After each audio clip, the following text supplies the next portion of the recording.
everybody. Welcome back. Let me close my door.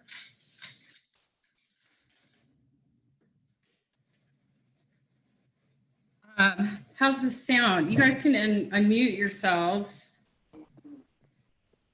How you doing? Hey, Chris. Hey, Jenna. Okay. Hi, everybody. Looks like we have a good crowd today. Fatima contacted me just before the meeting. She's going to be jumping in a little bit late.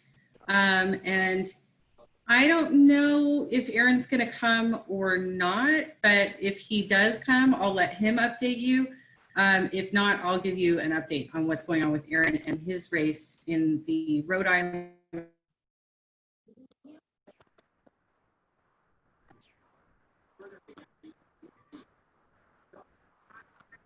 We're going to start out with introductions. And as you know, my name is Jenna Beck. I'm the chapter leader for PDA South Orange County and Our Revolution Southern California. I live in Aliso Viejo, and I've been volunteering since 2017. So looking for introductions roughly that short because I put on the agenda today that we'll have group discussions about specific political events that have been going on recently. So Chris, you want to go next? Sure. Hey, everybody. Chris McLaughlin in Rancho Santa Margarita. I've known Jenna for a few years now. I haven't been as involved as I want to. I'm trying to get more involved, but there's a thing about filing for the RSM City Council again. I ran 2 years ago as the only non-Republican, and it looks like it might happen again because no one else wants to run, it seems, in Rancho, except for me, which I said if no one else does, I will, because I don't want to see the Republicans running opposed. So that's my situation. Nice. Excellent. Dan? Yeah, hi everybody. My name is Dan O'Neill. I'm the National Field Coordinator for PDA, and I'm just going to be a fly on the wall. One of the advantages of Zoom is that where I couldn't be in a meeting in DC or Massachusetts or Florida or in California, I can be in your meeting all over the country. So thank you, Jennifer, for inviting me and letting me just kind of be a fly on the wall. If there are any questions later on about PDA National, I'm here to answer any to the best I can. Thank you for doing all the good work you're doing there in Southern California. Thank you. Thank you, Dan. Rich? Okay, so hi Dan, nice to put a face to a phone call. And so I'm Rich from Whittier, and I've come regularly. And last month, I put together a podcast out of this show, or out of this meeting. And so I'm going to post it in the chat. I don't think anybody, it was just Jenna and I that were here last time. But anyway, I'll post it on the chat. You can take a listen to it when you get done with the meeting. Okay, thank you, Rich. Janelle? Oh, you have to unmute. There we go. Hi, everyone. My name is Janelle Walker. I'm a Santa Ana resident. I'm also running for Santa Ana City Council in Ward 3. I've known Jenna for about a year and a half now, and she invited me to come on to join you all this meeting. So thank you for having me. Thank you, Janelle. And if Aaron doesn't make it, you'll have a lot more time to speak. Okay. So just keep that in mind. All right, then we've got Greg. That's not me. That face there, I don't know who that is. I see a face there, but there's a face that's not moving. That's me. Yeah, Greg Fritchell. I haven't been here regularly. When the meetings were in person, they conflicted with the LA County Central Committee, and I was an ex officio delegate for the past 10 years to all 3 counties. So I was going to a lot of meetings. So I'm just kind of peeking in here. I was the progressive candidate for the 55th Assembly District. Unfortunately, I got beat out by big money, and I'm hoping that I can get a little bit of help from PDA I see you're trying to help out a candidate in another district. I'm hoping you can help me out because we still have a lot of campaign debt that we need to get rid of, and I want to get the word out to people. Okay. All right. We can, yeah, if you want to drop your information in the chat, that's the best way to give us links and information about what's going on. Okay. Thanks for joining us, Greg. Sure. Okay, we've got Alberto. Hey everybody, Al Saavedra here in Sherman Oaks. Very happy to be here with you guys. Looking for an opportunity to make a difference. So I'm a little fly on the wall as well, but let's see what happens. Okay, thank you for joining us, Alberto. And then it looks like Fatima just joined the call. You're going to be speaking later, but if you want to just quickly introduce yourself.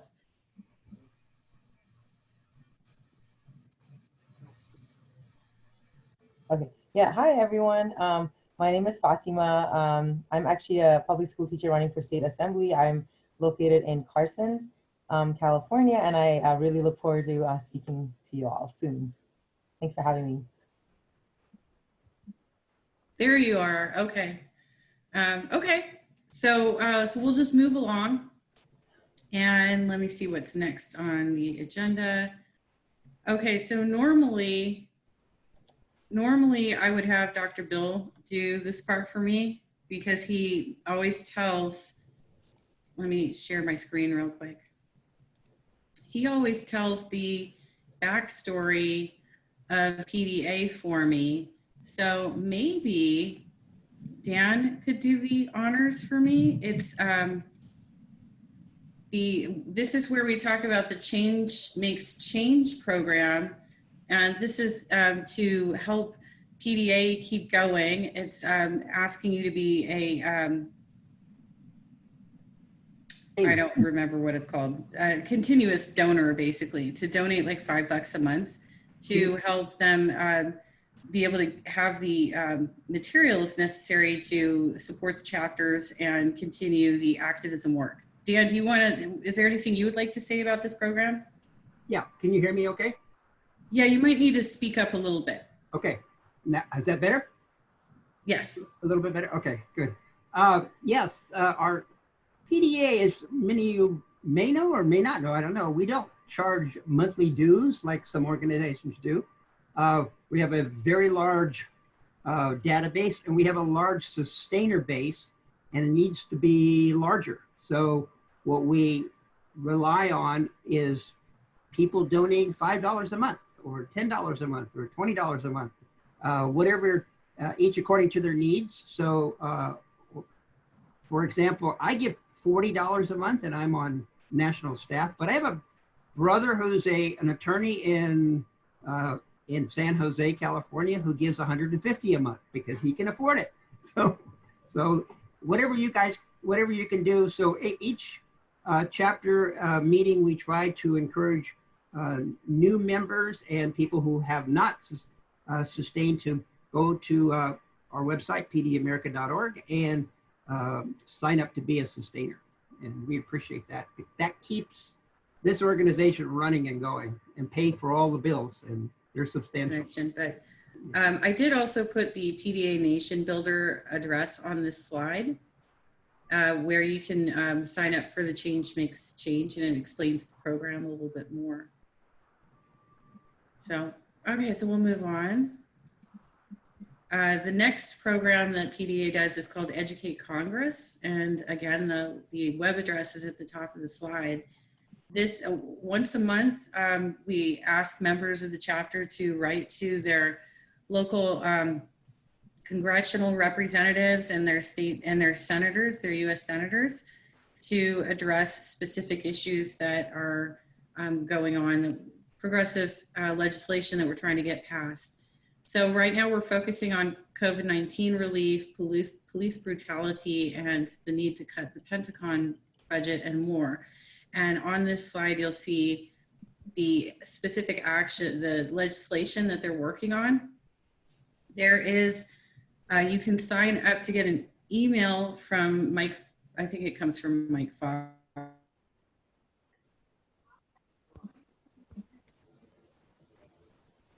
already written for you. You just customize them. But he also provides links so that you can find out where your congressional reps or senators stand on the issues, and then you can customize those letters according to where they stand. So if you're trying to encourage them to get on board and become a sponsor and pass this legislation, you can customize the letter in that direction. If they're already on board, you can just thank them for their support of this legislation. So, and we typically want people to actually live in the district to write to their own Congress people, because the Congress representatives are more likely to pay attention if you have a zip code within their own district. So there is that. So you can see all the legislation here. And then I have some local volunteer opportunities. It sounds like I need to add, let me escape here and I'll add you. Sounds like we need to add Chris potentially. Santa Margarita. There's 3 weeks left to file, and I'm not sure anyone else will want to besides me. Well, I keep us posted, please. So, so we have, now Janelle is also running. She's running in Santa Ana. The ones that I have on this slide are for South Orange County, because there's so many people running that I couldn't remember all of the races, but let me see if I can just add some North OC to this. Oops, I hit the wrong thing. And we'll put Santa Ana here. And again, as I said last month, this is not a comprehensive list of candidates, but it's the ones that we know of right now in this moment, right? So this is, I put a couple of websites up here for our state assembly race, Scott, but I know Melissa Fox is also running in, I don't know what her district number is. There are 68. a few races. What's that? 68. I don't know if I can even fit everybody on the slide, but we have Melissa Fox for Assembly 68. Yes. Yes, choice district. And we have Dave Min for Senate 37, I believe. Right. Yes.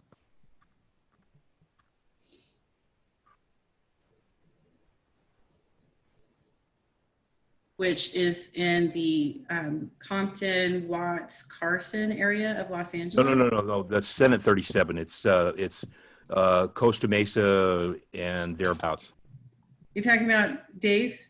Yeah, Dave Min. Yeah, 37. Okay. Is that correct? Yes. Yes. Yes. Okay. And then, as I said, I have some of the city council races, but definitely not a comprehensive list. So I might have to, if we start putting more races on here, I might have to break it into additional slides. So there's that. Okay. The next one are some national races. And our chapter has been coordinating with the Jamie Harrison organizer in South Carolina. So I have a link here where you can sign up to do text banking for Jamie Harrison's campaign. And we had Shahid Buttar speak last month. He's challenging Nancy Pelosi for US House of Reps. And then it's possible, I was getting some text earlier today that Jen Perlman might want to speak to our chapter. So if that happens, that'll probably be August. So I didn't have time to dig up her website address, but I will update this slide as we go through. So I'm going to jump us into a group discussion real quick. We're going to have Fatima speak to us at 4:45. So this will give us about 25 minutes to talk about things that are in the news right now and various actions that we have done. So I want everyone to feel welcome to jump in. If it gets kind of messy, I see Greg already has his hand raised. then we can do that. So why don't we start off? Well, first of all, do you have a question, or is it related to the first topic, Greg? No, I lowered my hand. It's related to what you were talking about earlier. I can discuss it later. Okay. I think we're gonna have plenty of time on this call, so it should be fine. All right. So the first topic is the COVID-19 government response, or lack thereof. And this is near and dear to my heart because our sheriff, Don Barnes in Orange County, has said that he will not mandate the mask. He won't do anything about the mask mandate that the governor has stated is in place for the entire state. But I don't know about you guys, but I've noticed that he has reduced a lot of services and is letting the anti-masker crowd get away with quite a bit. And an example of that would be that I observed, and other people in South Orange County observed, that the Orange County Sheriff was not responding to any illegal fireworks calls before or after July 4th. And there were, from what I remember, no sirens on July 4th. It was like they were taking the night off. And then today, there was graffiti in Irvine that said COVID-19 is a lie. So I'm gonna just open up the floor for you guys to jump in and talk about your experiences of what's going on with government response right now. Does anybody have their hand raised?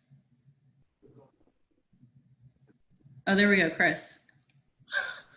Obviously, Orange County is like doing it wrong. I'm worried about schools in like less than a month, and the Board of Education is obviously corrupted by charter schools, plants. Marty Bark and Lisa Sparks cut a lot of money from the charter schools PAC. So our schools are, I don't know if it's going to be district by district, has their own custom policy. We're in Saddleback Valley here in RSM and Mission Viejo. So I don't know what their plan is. It wouldn't be too bad if they totally had remote school. If they decide to space it out and spread it out with some in class, we could probably do that too. I think as long as there's mask wearing. But I don't know. It seems like overall, I'm kind of resigned to the fact that nothing's really going to change until the election. And then assuming Biden wins, it'll slowly start to get better. But we have no national leadership. There's all this conflict at the state level, all kinds of conflict at the county level. So I'm just trying to stay healthy, wear a mask, ride it out. You know, what can we do? We're in the plague states of the United of America. I don't know if you saw that Medium article where it was like we can't travel like anywhere except for Mexico and the Caribbean and like 5 other countries. You know, your passport is worthless. We're like trapped. So that's pretty sad. I think that'll bite Trump really bad in a few months. The economy's going to go down. School's going to be a mess. The virus is not going to get tamped down. It's going to be an ugly 2 months in America. September and October, it's going to be awful. So sorry to be the downer, but that's how I am. Just trying to survive and stay healthy. But yeah, everything you said about the sheriff not enforcing, he has an education first enforcement policy. It's like, that's not enforcement. You know what I mean? They enforce, there's an enforcement first policy on everything else, except for county health orders. It's optional. And you don't even see like OCSD wearing masks themselves, which if they're not going to set the example, that just shows you that they really don't care. So that's pretty sad for Orange County. It used to be kind of respectable in some reasons. Yeah, I agree with you. The education first thing is nonsense, and it's just words, because he's not even having his own sheriffs wear masks. Some of them are wearing masks for their own protection, but they aren't required to, and they don't. They're not all doing it, and they're not all observing social distancing. I just had one other comment I forgot. Everyone seems to think that like there's total shutdown versus like no rules whatsoever, open everything. Nobody seems to entertain that there's some sort of compromise where people wear masks and you isolate when you need to. Every other country in the world has said, okay, here's a right way to deal with it. And then there's the US. It's either fully open or totally locked down, because we can't get people to wear masks if it's not totally locked down, which I just think that's bizarre, but that's not going to resolve itself anytime soon. But it's just sad that the US seems to be the only country that is this hard-headed about reasonable measures. Right. Greg, I see that you have your hand up, and then Danette, and then Fatima. Yeah. Well, first off, in regards to the school, is it not? Didn't the governor's order? He made an order that applied to, I think, 32 counties. Wasn't Orange County one of them? Because I can't believe he didn't. You're just letting the Orange County Board of Education go ahead with their recommendations. And I know several school districts are saying, no, we're not going to do that. We're not going to open up our campuses in the fall. But, in some of the more conservative parts of Orange County, the ones that are left, they may want to go ahead with those recommendations. But I think that the governor, isn't Orange County one of the ones that the governor shut down school-wise when he made his order a week or so ago? Yes, we are on the watch list, Craig. However, our county has such contentious issues right now between the Republican leadership and the governor. Governor Newsom presented it as guidance, for one. He presented it as guidance. So we already have like the San Clemente Christian School, the principal or somebody down there sent out a letter to all of the families saying that they were going to go ahead and do in person anyway until he issues martial law. So we do have some rebellers, but let's go ahead and move forward. So Danette, you were next on the list. Hi, everyone. Yeah, I actually went to the Board of Education meeting last week. There was a protest. I don't know if you know this, but I actually canvassed for Andy Thorburn. He ran against Ken Williams. Unfortunately, he lost. Ken got back on the board. He's been on for 24 years. He's in for 4 more years. And he is a virulent anti-public school guy. He takes money from charter school associations. And he's just an all-around, he's basically a Trumper, as is Lisa Sparks. And I can't remember the other lady's name. Her husband is, you might know, Jenna. The other one that's kind of cut from the same cloth as the other two. I can't remember her name offhand. Anyway, that was a recommendation. It was to open schools fully.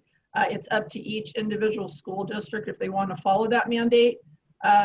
I hope that a lot of them err on the side of caution because, like you said, Chris, it's going to be a shitstorm for at least the next 2 months, if not longer.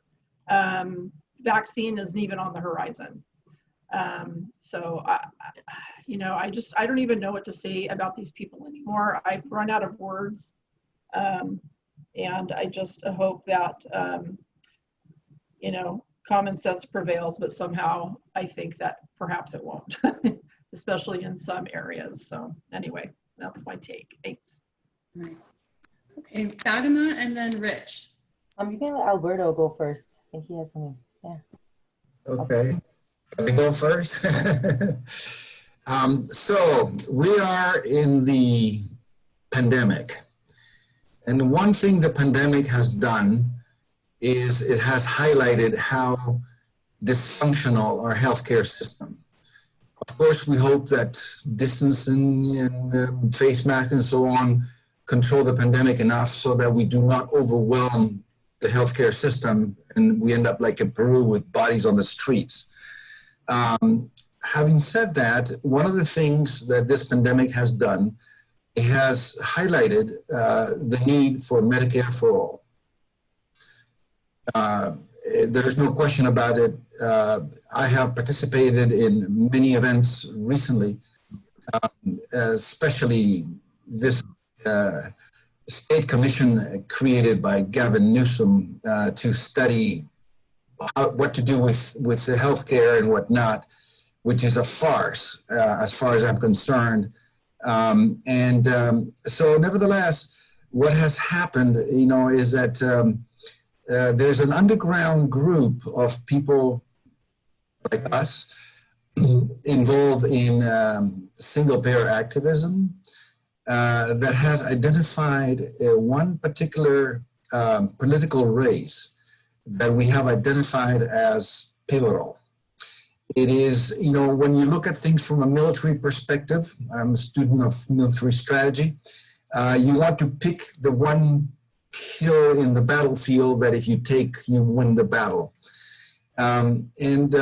It has become clear to this underground group formed by many different people of different single-payer groups that is becoming larger by the day, that the one hill that would be pivotal in the war to establish Medicare for all in California and perhaps move forward with Medicare for all in the whole country is California District 63. That is the Anthony Rendon versus Maria Estrada district. Now, Anthony Rendon is the Speaker of the Assembly in Sacramento. He's a Democrat, and he was the guy that sabotaged Senate Bill 562 last year. You know, let me put it this way. I know Maria Estrada. I door knocked for Bernie back in 2016 with her. I door knocked for her again in her campaign in 2018 and so on. She has been endorsed by Our Revolution California. And I'm just putting it on the table that if we're going to focus in one race in Los Angeles that makes sense, one political event that could take place is if we could help Maria defeat Anthony Rendon, Maria Estrada defeat Anthony Rendon, that would be very pivotal for the Medicare for All movement, okay? So I put her Facebook page link on the chat, and I'm just putting this on the table for you guys to think about. Okay, thank you, Alberto. I apologize. It seems that my internet connection is a bit unstable, so you guys are breaking in and out for me, and I think that might actually affect the Facebook live stream, which is unfortunate. So hopefully it'll get better. But okay, so I think we had so Fatima, did you want to go last? Is that what you were? I saw Alberto's hands. I wanted to. Thank you, Fatima. I don't mind when I go.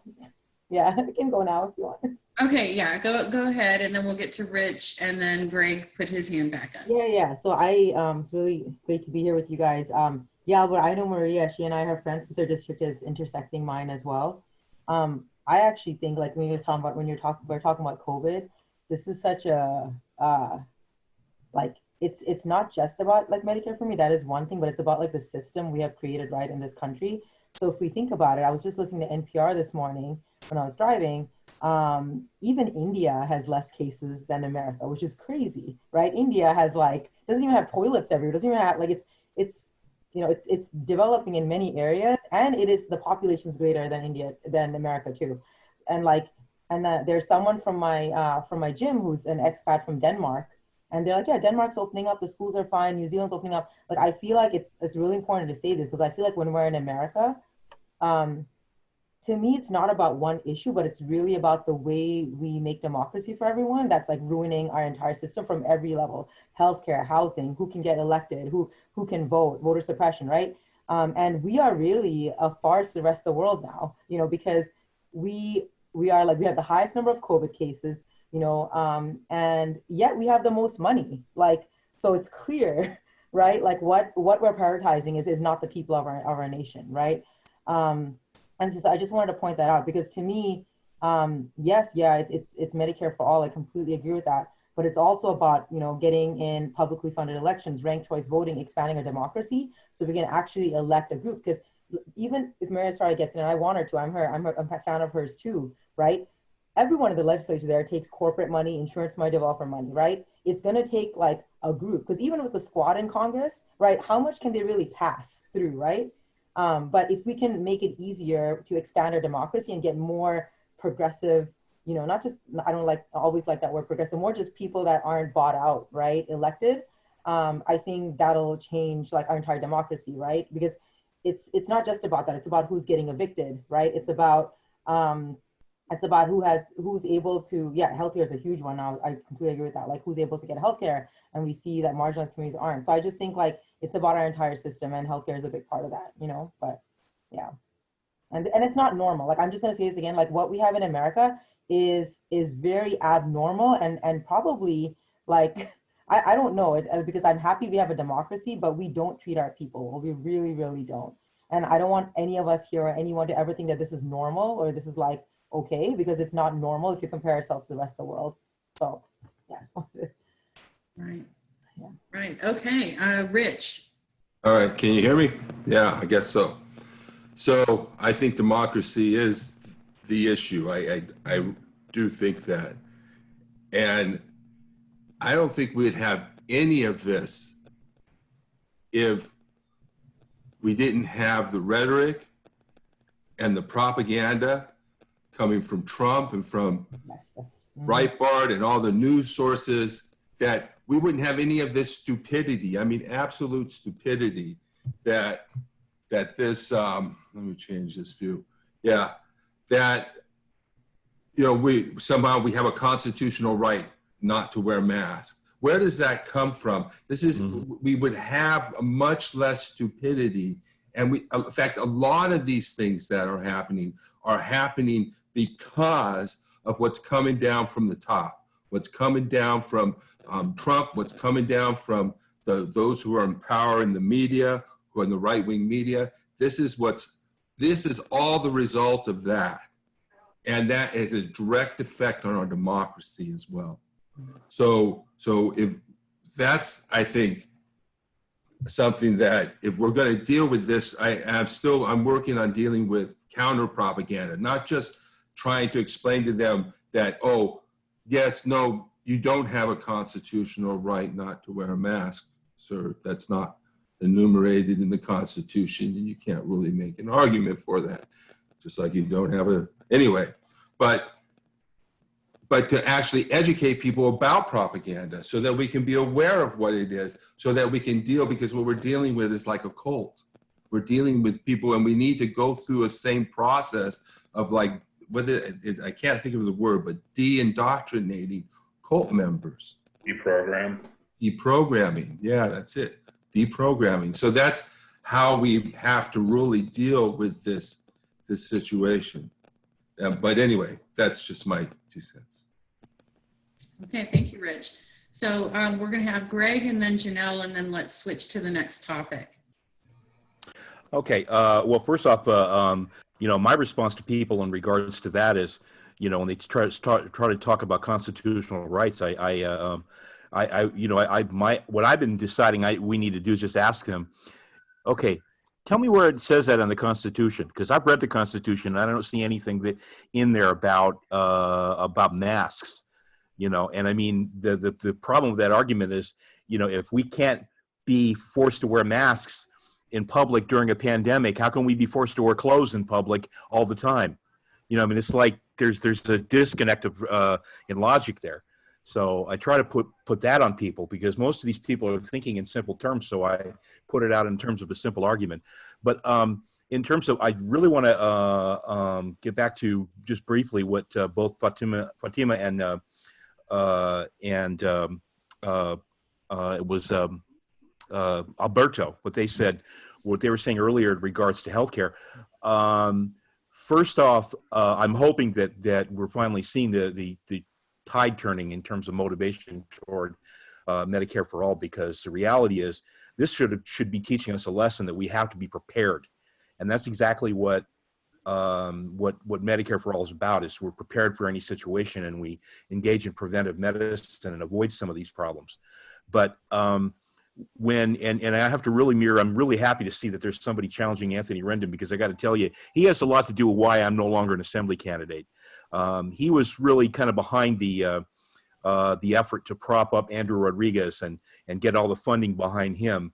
You know, even though he has actually a questionable environmental voting record on my city council, on the Walnut City Council, which I could tell you about if you ever wanted to know. But you know, so I would like to see him. Frankly, he's, you know, I'm tired of his power playing, and you know, he tried AB 84 last year, and you know, we got him on that. You know, and I would love to see him get out. But and in terms of SB 562, when I was a candidate, that was one of my centerpieces. I was pushing for SB 562 to go through, and I was very upset when it was shelved the way he shelved it. You know, that and what is now Schools and Communities First. Those were like my two top priorities, and you know, I've been fighting for those for years. And I am wondering, actually, it raises a question in my mind: is there not a statewide movement? I mean, I know we're trying to get Medicare for all nationally, but in the meantime, I've always had this theory that what we can't get done in Washington right away, we should strive to do in Sacramento, and that's why I ran for the assembly. Can we, or is there a statewide movement to try to revive the push for single payer in California, such, you know, like what we had tried to introduce with SB 562? I haven't heard anything about that, and I'm wondering if there's a push for that, or are we just kind of waiting to see what happens in Washington? Because I mean, we're only going to get small steps, and you know, even if Biden does win, we're only going to get small steps, as we know, because you know, he's talking about a public option, he's talking about lowering the Medicare age to 60.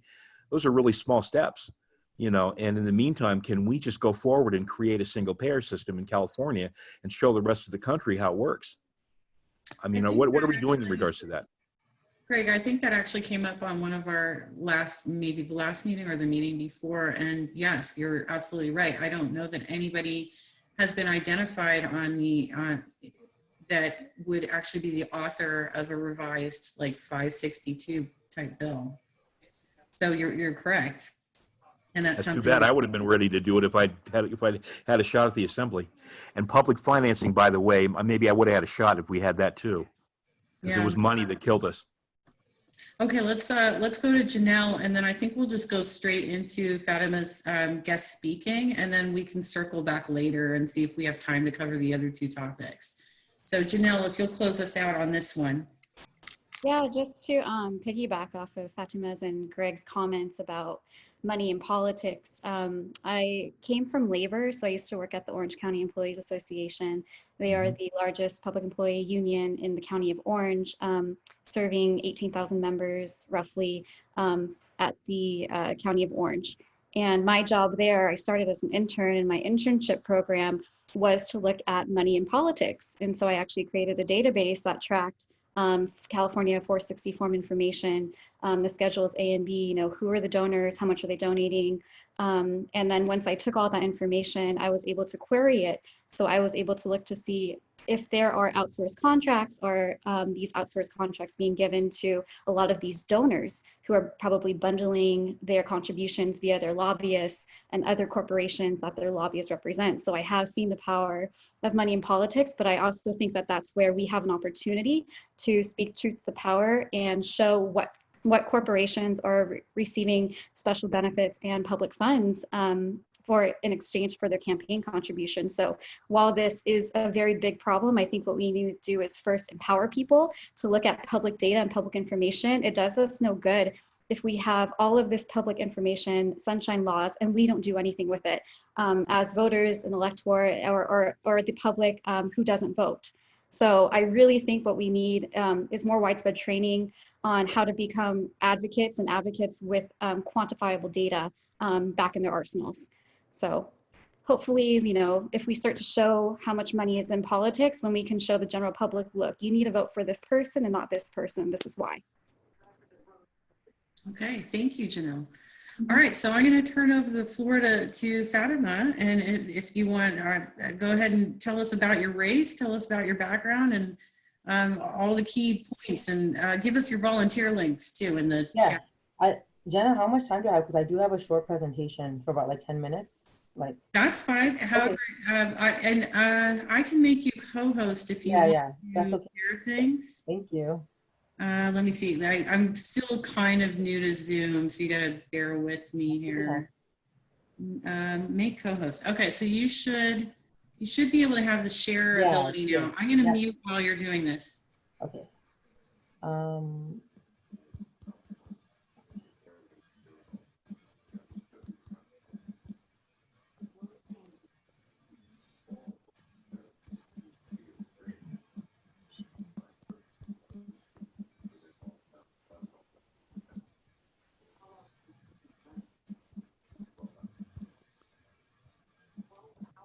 Is it coming up for you? yes, yes, it is. I'm just need a moment myself. I know it's sorry guys. It's kind of hard to figure out the control panel sometimes. Yeah, just give me a second. I have two monitors, so I want to keep looking at you guys. So I'm trying to move it over to the other one so I can just look at you.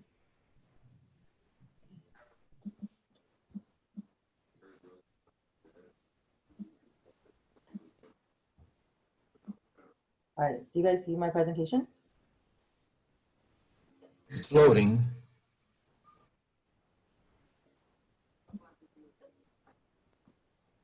I see it now. Yeah, Okay, we cool. did.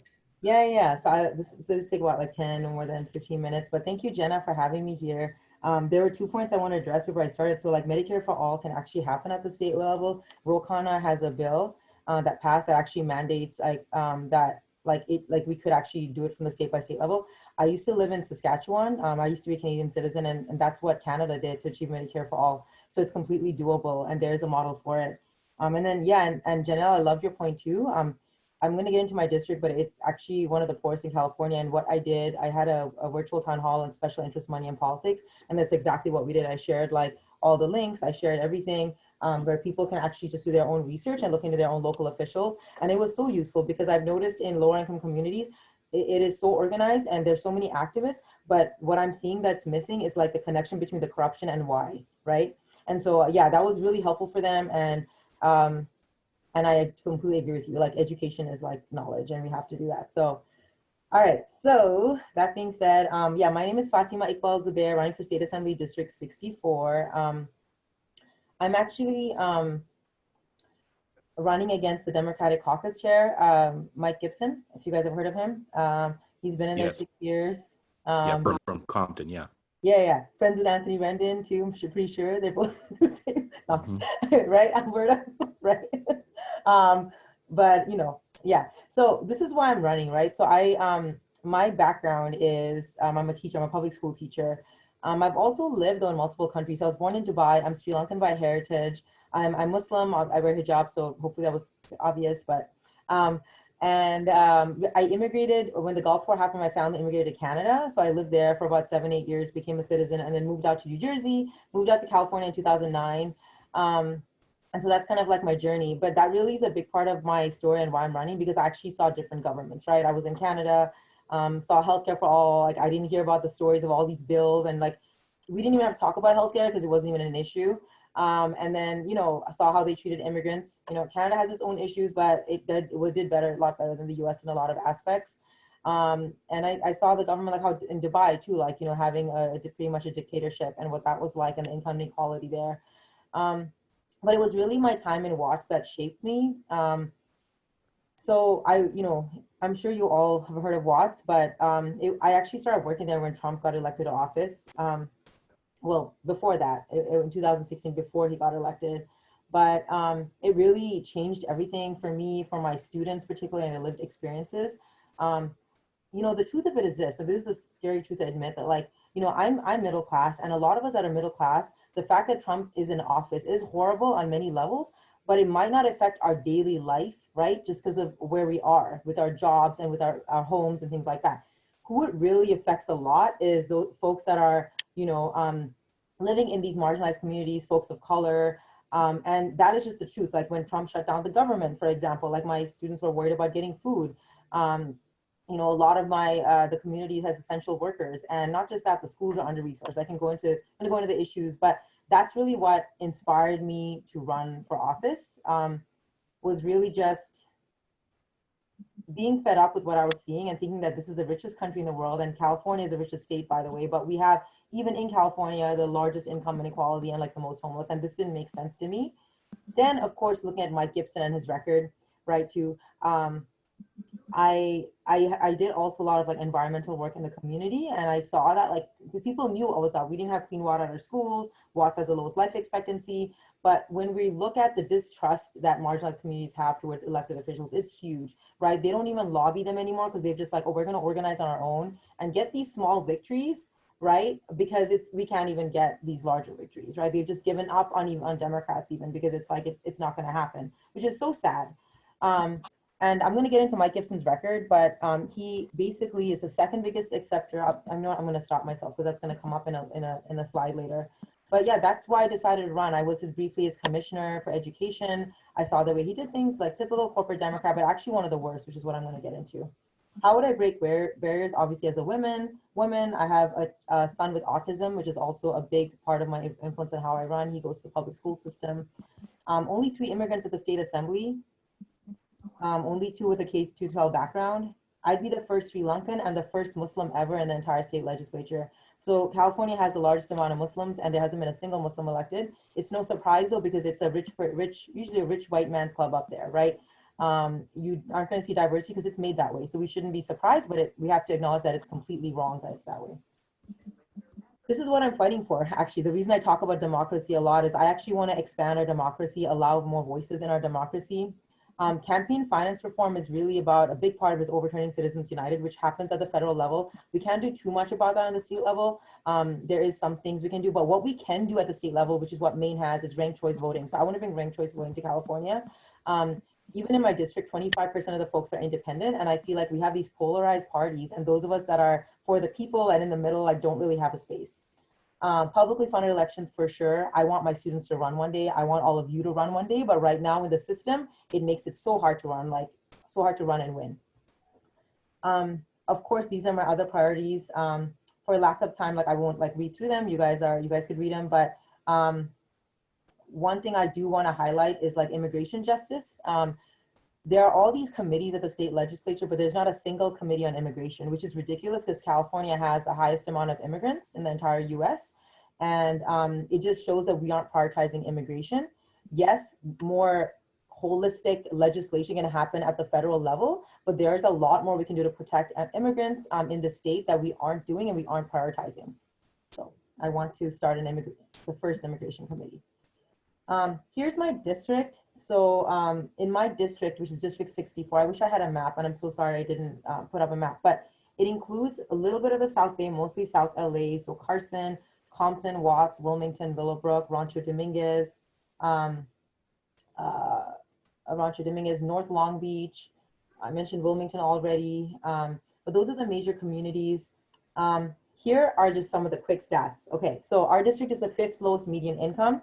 Okay, only 54% even have high school degrees. So think about that in America. Like only a half of the people in my district, which is 500,000 people, have high school degrees. Only 11.7% have college degrees. It has over 25% of the state's refineries in my community, in my district. There's 80 assembly districts, and over 25% of California's refineries are in my district. It also has the highest amount of neighborhood drilling. So my district has Wilmington, right? If you are into environmental justice, you know Wilmington because it is the 3rd largest oil field. It is the highest amount of neighborhood drilling in the entire LA County. And it's been represented by people like Gibson and Busquiano, who I'm going to get into, but they all take oil money. And it's so sad because I'm going to show you how long folks have been organizing. It's half a century that they've been fighting against this. So here is my district, some of the stats. What's like one thing you noticed that I didn't mention? I'm a teacher, so I like doing a little bit of engagement. So if you guys could unmute and tell me, like, it might take a few seconds, like, well, what's one thing that like I didn't mention that sticks out to you? Really Hispanic.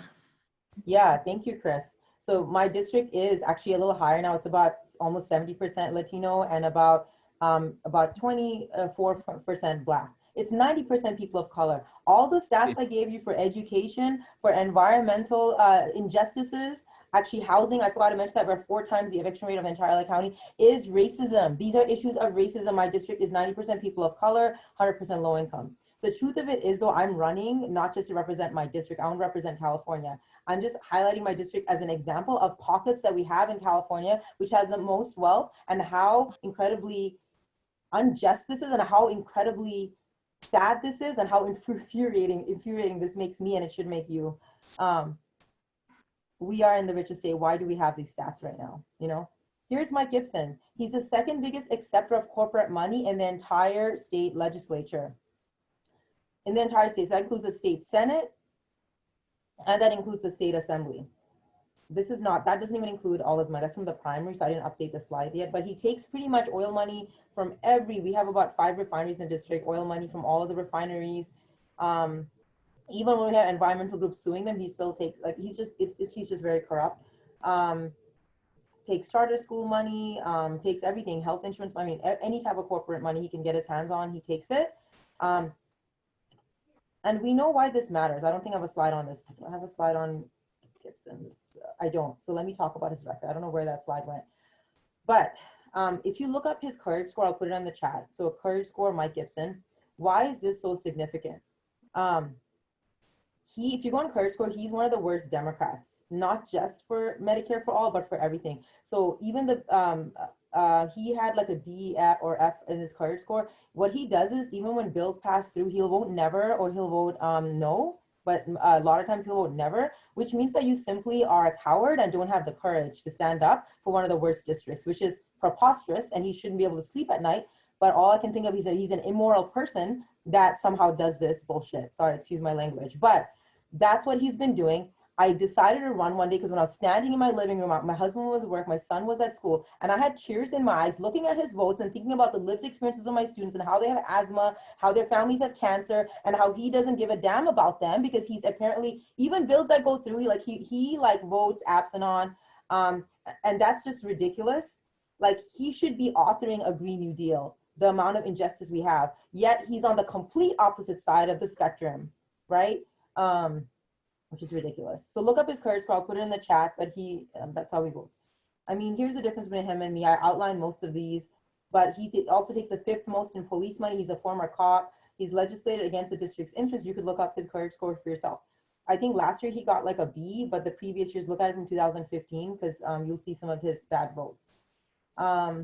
Has voted no or absent on almost every environmental bill that's ever been, including this year. He doesn't support the 2,500-foot setback. He didn't support the bill that is charging oil companies for putting toxic waste into the state's rivers. I don't know how he sleeps at night. I really don't. In contrast, I wanted to add, I'm a corporate PAC-free candidate. That should be pretty, I'm in our revolution meeting, so hopefully that's pretty obvious. But I also don't take police money, cop money, real estate money. I'm also a homes guarantee candidate. Yeah, I wanted to highlight more than me, the district. So if you guys have heard of Communities for a Better Environment, and if you've heard of, I don't know if you've been to places in my district, folks have actually organized for over like 50 years, but they've been represented by people like Mike Gibson and Joe Busquiano in the city council, who's the same, who also like it just breaks my heart. Because if you go to Wilmington particularly, like, they have been fighting so hard and they haven't been heard. And not just that, they get threatened, because some of these families are undocumented or low income. They get threatened, they get bribes given to them. If they try to go to the sheriff, if they try to go to anyone, and if they try to, they get threatened. And it's so sad. And part of the reason I'm running, honestly, is because of my privilege. Like, I'm a US citizen, no one can threaten me, right? They can't call ICE on me, because that's what they do in Compton, by the way. They call ICE. They work with the school police and they call ICE. They can't do that to me, you know? And I'm doing this because honestly, I live in Carson. I'm okay. My husband's an engineer. I'm okay. I have student debt from college, but I'm okay. I'm doing this because I'm fed up at what my students have been going through, what the district's been going through. And Mike Gibson has run unopposed, and this is the first time he's getting a challenger. My district went to Bernie Sanders. So he is so out of touch with what my district wants. Here are my endorsements. I'm really thankful for all of them. I'm endorsed for Our Revolution National. I'm hopefully soon going to get a DSA endorsement as well, DSA Long Beach and DSA LA, but 350, CBE, Sunrise. You can look on my endorsements. It's on my website. Yeah, so my goal is this. Unfortunately, to beat the system, I have to win this race. And I don't have a plan B. I don't want to run again. I need to win now because climate change is urgent. Clean water is urgent. Clean air is urgent. And my kids are dying and getting sick and getting asthma, and folks are getting cancer and dying. So there's like high stakes here. Like, we need to get a real people's champion there. I hate making it about me, because I hate that, because I'm a teacher, but I know I can be the vessel to listen to the voices, right, of the people in my district and in California. So I need to fundraise. I'm really serious about this. Like, I was outraised like 20 to 1 in the primary. I'm doing pretty okay now because I've been doing a lot of call time. I've been, doing as much as I can, trying to plug into, especially like the Bay Area has a lot of wealthy Muslim communities, but it's been hard. So if you guys want to help me with that, you can. I'll drop my links. But it's more than that. Like, even if you guys donate, like, I think if you guys are willing to like host a fundraiser or like bring your friends together, like everything helps. So I just really need all the connections as I can get as a grassroots candidate. We have, the good news is I have a staff now. I actually have 6 paid staff members. And I'm really trying everything I get to win this race. So we have a field plan. But in general, it's contacting 153,000 voters. We have 260,000 registered voters in the district. If I had more money, I would reach out to all of them. I couldn't send out a single mailer in the primary. And not that I need to spend my money on mailers, but I know to win against someone like Anthony Rendon or Mike Gibson, we have to get the resources to win. That's just the bottom line. Especially now we can't do door to door. The only thing that's left is phone banking, and phone banks cost money. I have a paid phone banking team going right now. I pay them $15 an hour, and I know I need to do that because I need to reach all the voters to win this race. So it's all about fundraising, unfortunately, but that's the way it is. I'll definitely drop some of these links if you want to get updates. I have my updates link over here, bit.ly, my action network, my social media, my Slack. Feel free to join my Slack if you want to get more constant updates and just plug in and share your ideas. We're having listening sessions where you're invited to come and where I'm just taking a back seat. And it's more like you're sharing your thoughts on environmental justice, educational justice, criminal justice. So you could look and see and sign up for the ones you want to. But that's all I had. If there's time for questions, I would love, I'm going to stop sharing my screen. I'll drop these links, by the way, but I would love any questions. If there's no time, I'll give you my contact and we could definitely talk later. Well, there's plenty of time. So folks, if you want to raise your hands and if you have any questions about this race or about how you can help, I don't know if you were able to drop your links into the chat. Yeah, I can do that right now too. Have you been able to get any sort of poll data on how you're doing right now? Yeah, good question. So poll costs a lot of money, so we haven't been able to do that. But I have to talk to like my PDI and my field person for this. But the good news is when we phone bank, I know statistically about 75% of the time we get strong supporters right away. So I forget to mention this, Jenna, so thanks for bringing it up. In the primary, we reached about 20 to 25% of the district through door knocking, but we still got about 34% of the vote. So as a first-time candidate, as a public school teacher who was not very known in the district, it really worked, but I found that it wasn't enough, which is why I'm really focusing on fundraising now, because if I want to win, I have to really reach more people and reach the entire district. So, yeah. Okay. Alberto, yeah. Yes, Fatima, I noticed that in that one of the pictures you showed in your slides, you were next to Maria. You know Maria? Yes. Yeah. Maria and I work together on different Good. Talk about that? Your district is next door to hers, right? Yep. One of the things that we have been brainstorming to help Maria may also be useful to you. Certainly door knocking, I've done it, I don't like phone calling, writing postcards, but there's one thing that in Los Angeles in particular may be effective, and that is a billboard. Do you share a freeway with the California 63 district of Maria? I mean, we probably do. We probably I was going to ask, does the district go west of the 110 freeway? But I don't think it does. It doesn't. Yeah. So the borders are the 110, the 405. Believe the 105, and then it goes down. No, I think it's east of the 110, which means it is east of the 110. That's right, Greg. It is. The 105 and the 710 is what you're talking about. Yeah. Yeah. So what we are investigating is the possibility of funding a billboard for Maria, but maybe we could do it also for you. Yeah. I think on the 105, if there, it's an electronic one and you can buy, the ones that change the messages periodically. I was tempted to do that myself when I ran for the assembly before. It's not real cheap, but, it's not like way out of reach, and I think get good exposure there's a lot of traffic on the 105, so there'll be a lot of people seeing it.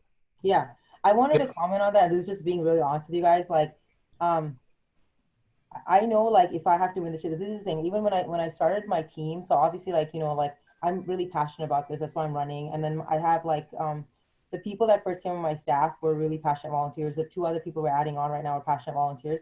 But the commonality we had on our team, so initially it was just three of us, me and two others, is that none of us have run a political campaign before. And like, that's why the two people I'm bringing on right now are actually from a consulting firm, and they've run previous campaigns. There's so many things we could do, right? From billboards to radio ads, which are also like, not radio ads, TV ads that are effective, to social media ads. And frankly, I don't know about the best way because I've never run a campaign, right? And so that's why I'm bringing these two people on. They're actually starting tomorrow because they're progressives and they've honestly, so these are things I'm going to bring up to them. Like I'm going to trust their strategy based on what they tell me to spend money on, because money is really limited. So I want to make sure I spend it where I can really win this race, you know? I think Janelle's suggestion, Facebook ads, is one of the best. Yeah, You yeah. know, with all the issues we have with Facebook, that's real. That's like you get a lot of bang for your buck. Yeah, and the thing is, Greg, a lot of our voters are like in. I mean, we have not That's I don't know something, but you're right about that. But happy to take any other questions or comments or anything too. I'm just talking. Yeah. Yeah. Well, I was going to comment. I mean, I am pretty familiar with the district. I mean, matter of fact, I got a friend who lives on 93rd Street, right around the corner from Ted Watkins Park. So I know the district pretty well. I had a lot of, as a social worker, I had a lot of clients there, and I even worked across the street from Locke High School for a better part of 1986. The demographics have changed over the years. It used to be heavily African American, and now it's mostly Latino, but it's becoming more diverse. And you know, it's kind of going back to where it was in the 40s when it was a really diverse area, but it was working class because there were factories and there were places for people to work. Unfortunately, it's also, because of that, it's a target of, you know, environmental racism. Yeah, it has changed, and it happens. It's happening because of displacement and developers and a lot of other issues. But I firsthand saw, like, I lost students. Like, the students were forced to move out. Like, it's very real. It's just developers that are coming in, raising rents, and it's displacing the African American community. Like, yeah, I agree with you, Greg. It's changed, and it's unfortunate with the displacement that it's changed. But yeah. There has been some movement by local residents to pushing back against the against oil drilling the last couple of years, hasn't there? Because I think there, I know that in some of the oil wells that have existed there for many years have been torn out. I know on the other side, not in your district, because this is on the west side of the 110 freeway, but in Athens, they took one out there in the middle of what was really an upscale neighborhood, even though it's primarily African American. And I've heard about they're starting to remove some of the oil wells in you know, over in West and South Compton. Is that not true? Yeah, I have to look into the ones in Compton, but from what I know, this is even though you said it right, like the one that you know in Athens was removed was a upper class, like even if it was a Black community. Unfortunately, those are the communities that probably will get listened to first. From what I know, when I talk to the local groups like CBE, like it hasn't changed. They haven't been able to close any oil wells or anything like that. I'll have to look into in Compton. Yeah, but The problem is they want to build. I mean, there have been activists in there for 50 years fighting, right? And like, nothing's really happened. I mean, the best Joe Busciano's doing. Like Gibson just has has unplugged his phone, which is how like rude he is. But Busciano like is just like, oh, I'm gonna look into it. Like just this year they started like actually like meeting with them, but it's like what research needs to be done. Like the studies have been done. You've seen the health effects. You've seen, you know, sick. The problem is that they even when you get rid of them, you still got you know, you still got essentially toxic waste underground, and the only thing that gets rid of the oil wells, seems to get rid of the oil wells, is when developers come in and say, hey, we want to build something there. But then that presents an environmental hazard for people who, if they you build housing there, it presents an environmental hazard for residents. If they build retail there, it presents an environmental hazard for customers. You know, and that's the problem. I mean, you can't just pull out the oil well; you got to clean up. Well, that's what happens a lot in marginalized communities. So they've done so many studies that's shown that they don't follow environmental code when it's in low-income communities. So like the projects that's in Watts, that they just don't even follow the code. Like they build it there without even cleaning it up. And I think that's what you were kind of alluding to. Like they're supposed to clean it up, but they don't. Money is power. racism. They'll do it in a wealthier white community or upper class community, but they won't do it in a poor community because honestly, it's just the way it works right now, which is sad. But, Yeah, money's power. yeah. Okay. Does anybody else have any questions? Alberta, yeah. Just a stupid question. So you know Maria, do you guys talk to each other with any frequency? Yeah, we do. Like I mean, Gibson's also on the SB 625 bill. So I've been talking to her, yeah, we talk a lot. We're friends. And Okay. that's why she actually, I think, used to live in Compton, which is why that picture, she introduced me to some of the activists in Compton as well. Yeah, but it's hard. I want to collaborate so much, but it's so hard to win my own race. I'm trying to focus and No, but I do collab whenever she gave me a lot of opposition research. I've just been the time has been limited, so it's been hard to always reach out to her. But yeah, but we do collaborate and stuff. We do. well, that's good. I'll keep that in mind when I meet with my underground team. Sounds good. Yeah, often it's easier to do coordinated campaigning with city council candidates within the district or state senate if you have other progressive candidates who are running that cross over your district. Yeah. That's a little easier to do than next door to each other. That's easier said than done, though, because you can get a lot of Dems together, but not necessarily progressive ones. Right, exactly, Greg. We've seen that happen in a lot of different districts down here too. There's far more cooperation this cycle, than there was in the 2018 cycle. But okay, does one last call for questions? All right, so Fatima, thank you so much for speaking. Is there anything you want to close us out with? No, just thanking all of you for fighting for the people, and I'm just one person, so everyone's role is important. So all the work you've been doing in your respective ways is helping people. So just thank you. Yeah. Wonderful. And if you can stay, we're still going to be talking for another 50 minutes. So feel welcome to hang out with us. And you say just one person. I know about that. So yeah, I can relate. Okay, so I'm going to give Janelle some time. Well, before I turn this over to you to talk about your race, I do want to explain why Aaron didn't make it tonight. So Aaron has been collecting signatures to get on the ballot, and he contacted me, and I don't have the exact percentage, but I want to say it was something like 60% of his signatures were invalidated, and it's past the deadline, and it's definitely political shenanigans. So he is trying to challenge it, but that's what progressive life looks like, right? We're always fighting the establishment, right? So Aaron is challenging that right now, and he just doesn't know what the status of whether or not he's actually going to be able to run. But so that's the update with Aaron Pearson, who was running for state senate in Rhode Island. And with that, I will transition to Janelle so you can talk about your Santa Ana City Council race. Hi, everyone.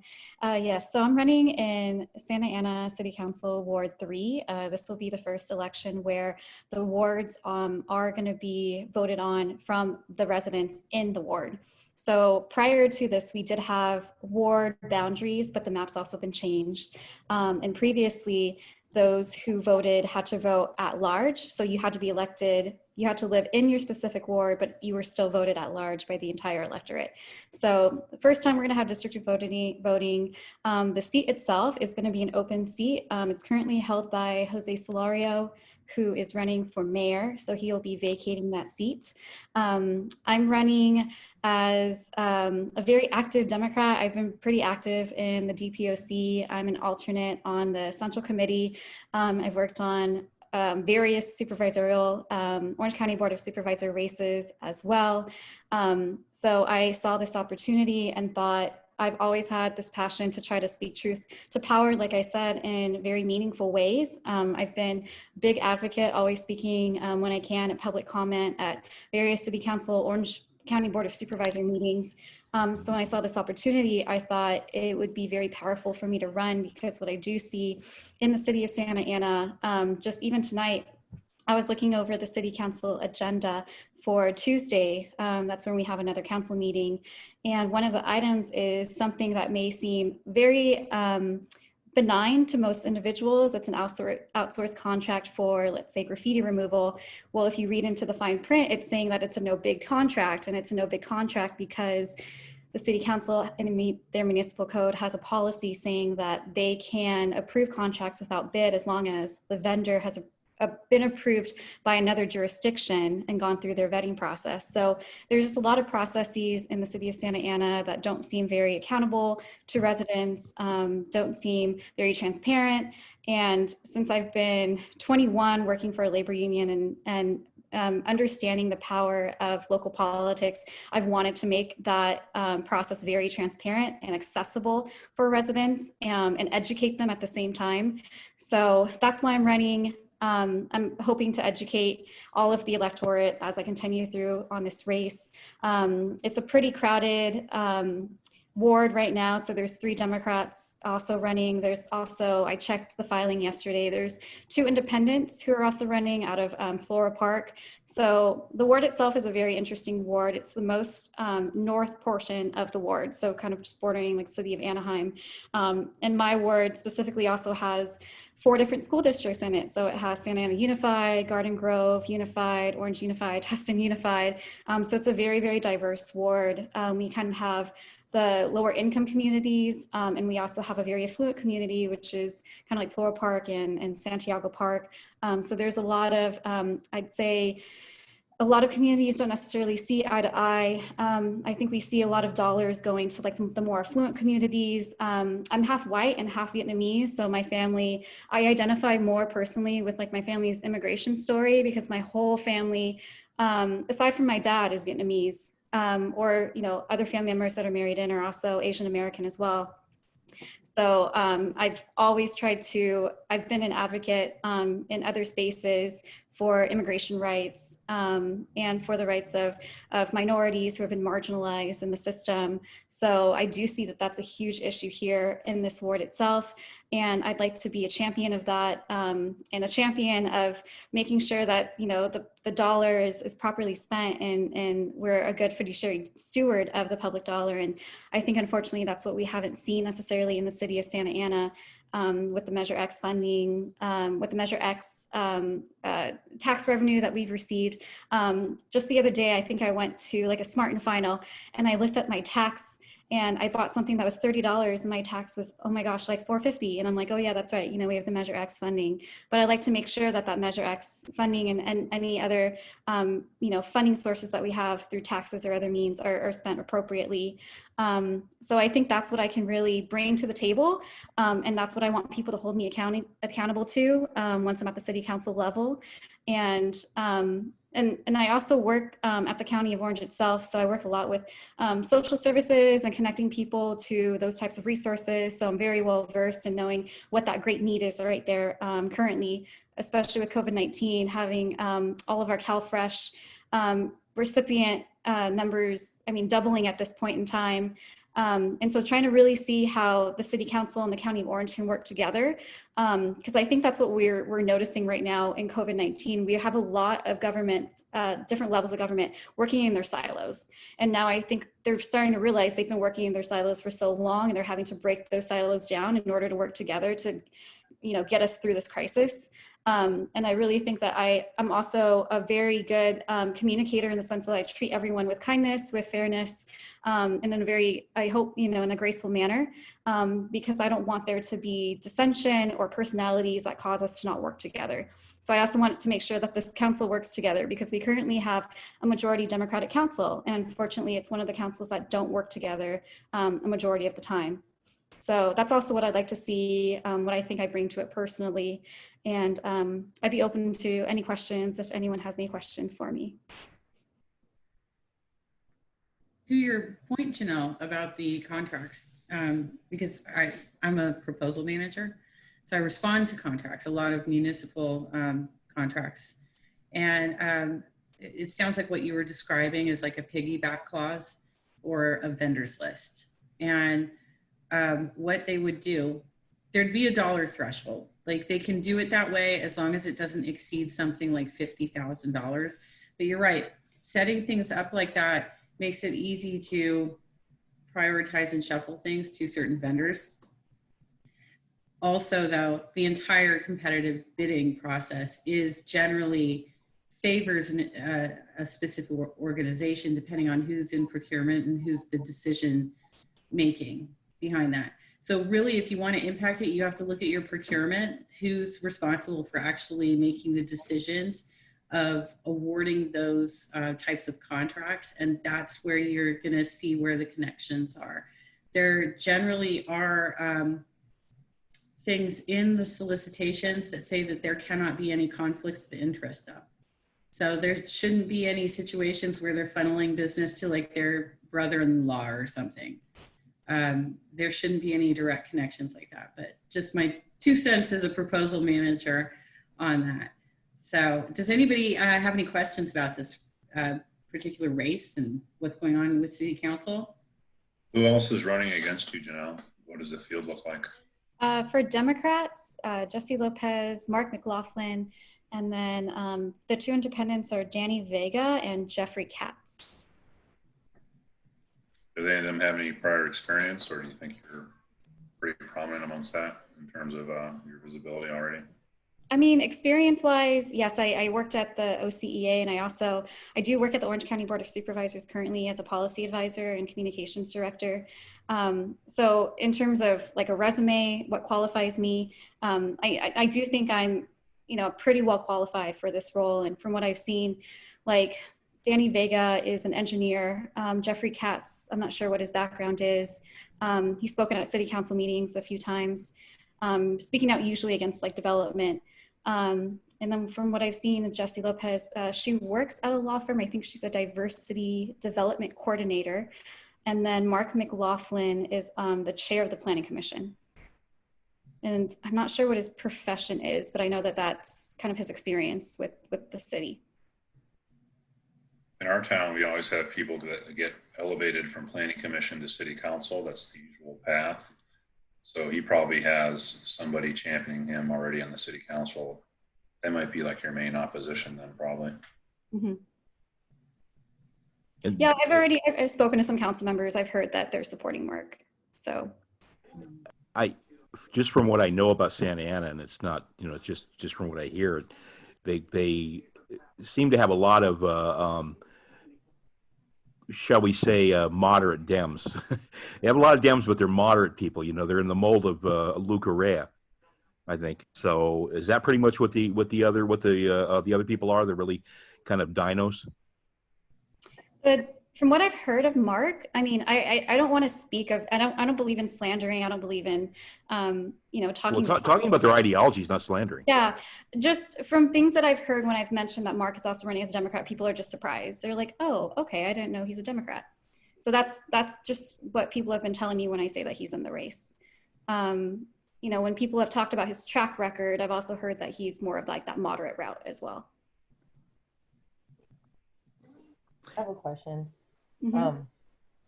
Are you like not taking any corporate PAC money? And then what about also like the other candidates in the race? Yeah, so I haven't taken any corporate PAC money. I mean, all of my fundraising has been through like family and friends. And then also I received the endorsement from Women in Leadership. So I do also have money or a contribution from them. And then, sorry, what was your second question? Oh, and also what about like police money? Like you also reject corporate PAC, what about police money too?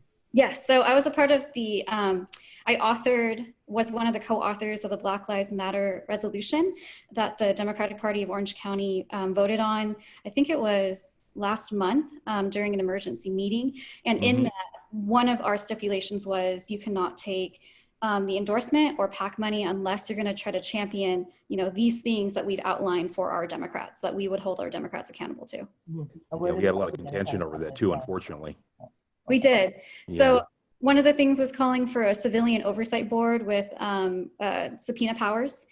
And I also wanted to look at police brutality ratings, get data on that, make sure in contract negotiations, we also look at, the excessive use of force and what's allowed, what's not allowed.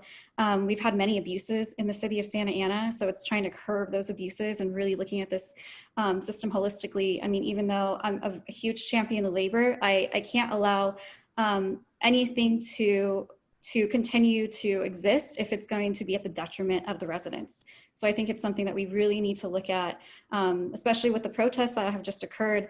I know that, we've seen video footage all over Facebook of how altercations have happened between residents, between police officers. So I'd like to look at these individual cases and see what, how we can meet together with that labor union, with the POA. And, that's what I want to bring forward to as well. I think I understand how labor negotiations work. I used to also put together labor negotiation proposals for OCEA. So when you look at, the raises that the Santa Ana PD were just recently rewarded, I think going forward in further negotiations, I'd be able to look at the proposals and say, what's quantifying this? Have you done a classification compensation study with yourself and the rest of the 34 cities and or the contract studies that contract with AOCDS? And where do you fall in line with that? Because they're always going to say, we need to retain more officers. That's why we need to pay them more. And I kind of hear the same things. And I understand it because I did come from labor. But you can look at the data different ways. So I would try to take a look at how they pulled their data, where they pulled it from, and see if those things were warranted. You mentioned in labor, you have a background in labor, and I'm actually wondering about, are there labor groups that are helping to support you financially and or, with volunteer effort or things like that? And obviously to the exclusion of so-called peace officer unions, we need to figure out how to divest the general labor movement away from peace officer unions, because they're just totally a different breed and they don't really go along with the rest of labor. But in terms of, just grassroots labor in Orange County, are you getting support from any particular organizations? So I've met with a few. I think because the OCLF labor endorsement process doesn't begin until August, a lot of them are waiting to see what happens. But I have been speaking with multiple labor unions. So I've started to answer some of the questionnaires, but I haven't been formally interviewed by any locals as of this time. I've been through a few of those. I know how they go. Yeah. But I mean, I've talked to a few. So some of them that don't necessarily endorse in city council races would consider endorsing me. So they have to talk to their board and then see if it's something that they would be interested in. But I think I definitely would be able to pull more from that labor, progressive side of the party. Okay. How do you feel about your city's response to coronavirus, and would you change anything, or is that going to be part of your platform for the election this fall? I think the city, they did well in terms of passing a mask ordinance, a mask mandate. So that was something that, some cities did and some cities didn't. They did it very early on. So I give kudos to them on that.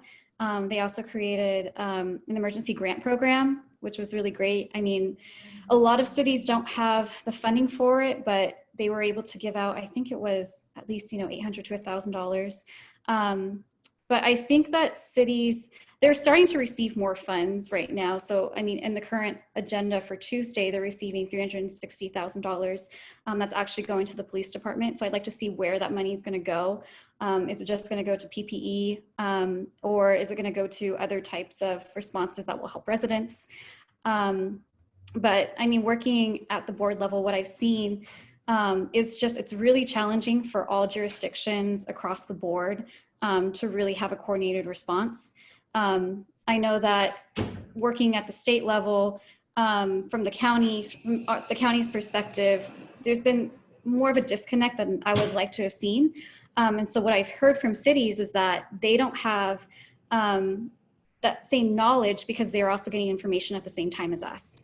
So I think that's something at the city council level I would try to advocate for. They're currently going to pick 2 representatives to represent them on the League of Cities.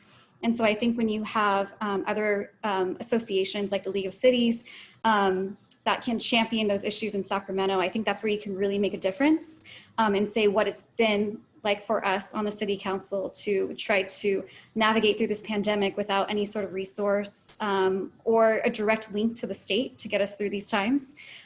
So in the aftermath of COVID-19, that's something I would really like to see Santa Ana and the League of Cities address with the state. Cool. Did you say whether there was an incumbent running that you're challenging, or is this an open field? Open field. Oh, wonderful.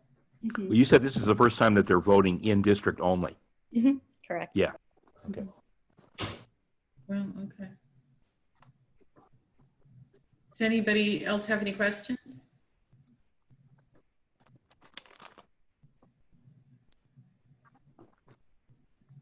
Okay, so Janelle, do you have any closing thoughts? Do you want to drop some links in the chat of where people can help you? Yeah, so I'll give you my campaign website, a web address in the chat, but we're also trying to, fundraise through grassroots. I'm going to have another fundraiser July 31st at 6 p.m. I believe. If anyone's interested, please jump on. I've been trying to talk to as many voters in the ward, but I definitely want to reach out to other, branches of the Democratic Party. So I was very excited when Jenna invited me to this meeting. I love to get the insight of other Democrats, especially like Greg and Fatima, who've gone through this process before. So just having you both here on this call has been very helpful for me. Being asked your very thoughtful questions from everyone here has been very helpful. So I continue to ask everyone to, keep talking to me, keep challenging me. I think that's how we can make our representation, better, is if we let each other know what's going on in our communities and what we'd like to see out of our representatives. So I'll include all that information now, and thank you. Great, thank you. And all three of you are on my friends list on Facebook. So if you want to dig around in my friends list and make friends with each other, you can definitely do that. All right, thank you so much for talking to us, Janelle. So I'm going to switch us now to finish up the rest of the current events topics. So a lot's happened since we last met, which was only 3 weeks ago. We've had a lot more Black Lives Matter protests. Portland is under siege currently. Trump has a secret army that he's formed out of, last I read, it's something like 16 agencies out of Department of Homeland Security, and they're taking their insignias off of their uniforms and putting generic bands on their arms that say cops or police or something like that. Or SS. SS, yeah, pretty much, right? They've been, apparently Portland is not the first place they've been. They also did something in DC, and I think they're in Columbus now as well. And this was from what they're saying, it's a test run. I think it was the Undersecretary of the Department of Homeland Security said flatly that they intend to do this in everywhere, all cities across America. So that's where we are right now. That's what we were going into in the election. There's even rumors that they're planning on using it to suppress the vote, to prevent people from voting. And then on a more positive note around the protests and the Black Lives Matter, I mean, there has been a lot of movement towards shifting away from militarized police to community services.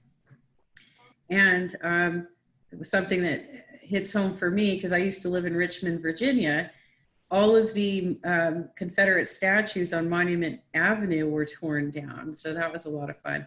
So I'm going to open this up for discussion, and whoever wants to talk about what you've watched, what was really impactful to you, how you've participated, what you thought of the naked lady who I had on the first slide when you came in, who did protesting on Saturday morning and did peaceful protesting in front of the secret army.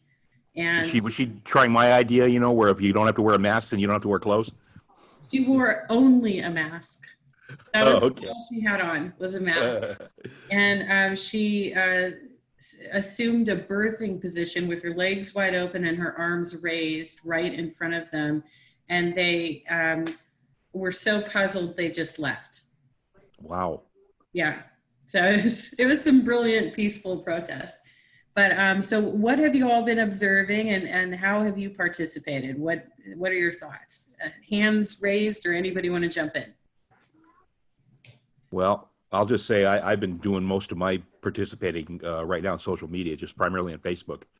I mean, you know, you're one of my friends, and you see I'm just plastering Facebook with posts about stuff that I'm seeing. And if my first thought is, if you do not have the hell scared out of you right now, you are not paying attention.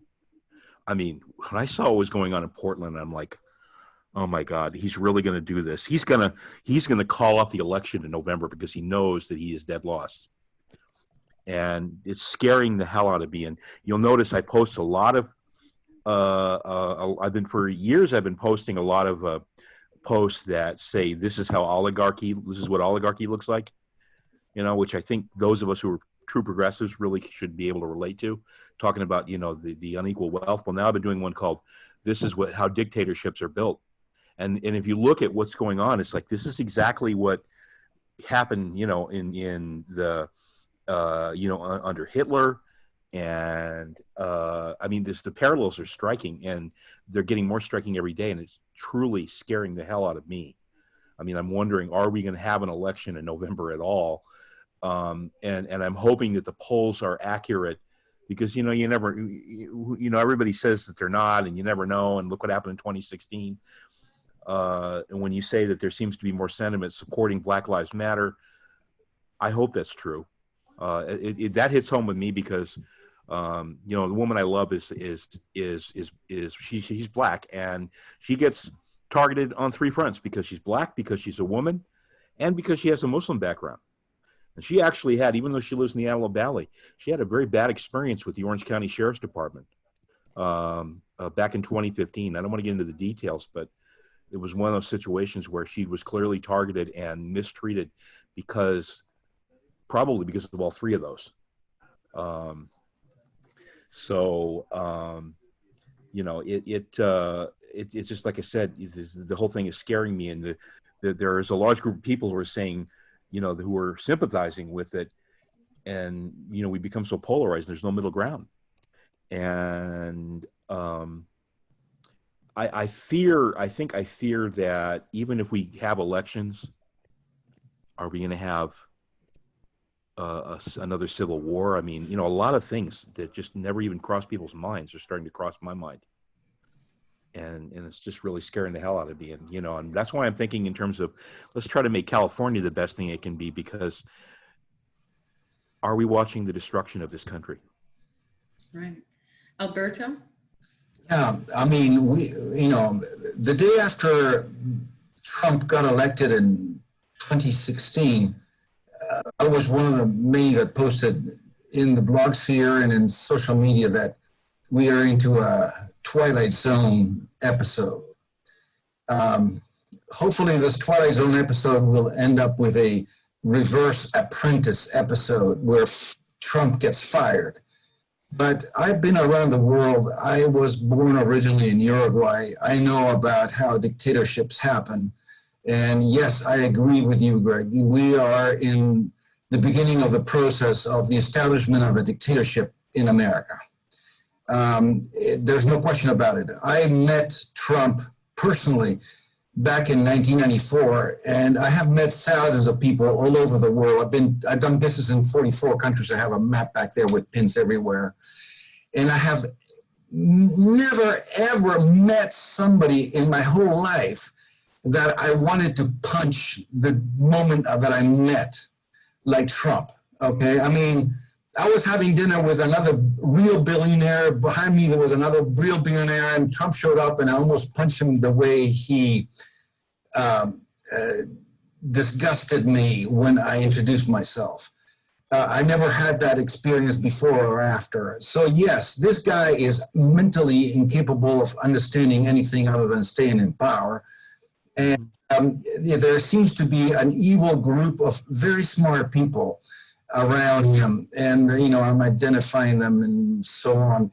But yes, I do not expect this guy Trump to go quietly into the night, and perhaps that's one of the things we should have a plan for. So, Go ahead. yeah. So I think what we're witnessing right now is the collapse of democracy. And I go back all the way to the Arab Spring, when the countries that were saying that they're bringing democracy to the world and they're supporting democracy are actually actively undermining movements of liberation around the world. Democracy has no chance.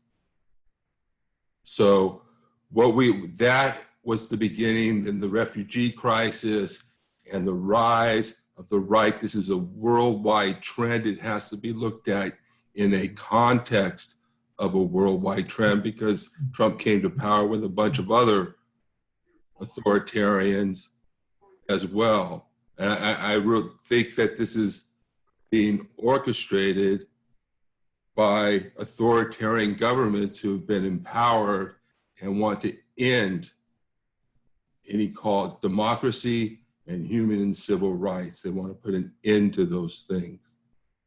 So, yeah. So I don't know where I was going with that, but that's where we're at right now. And so Trump is part of a larger problem. Do you think some of those other powers that you're talking about elsewhere in the world are possibly in retreat, though? Because it seems like we're not seeing as much. It seems like, even like in Greece, they were pushing austerity and they backed off from that. And, I mean, we've seen where they tried a right-wing approach in some places, and they kind of, what I'm seeing is that they're backing off from it. And what we're seeing right now with COVID is the successful places, frankly, the places that are the most successful are with the possible exception of Italy, are possibly among the most democratic. The possible exception of Italy and parts of Southeast Asia, like in China,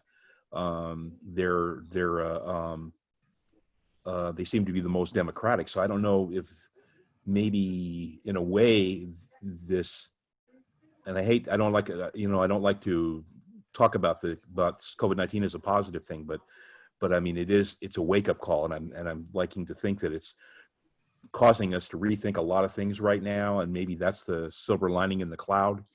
I don't know if we're seeing maybe a reverse of that trend worldwide. I mean, we're seeing backlash against it, certainly in this country.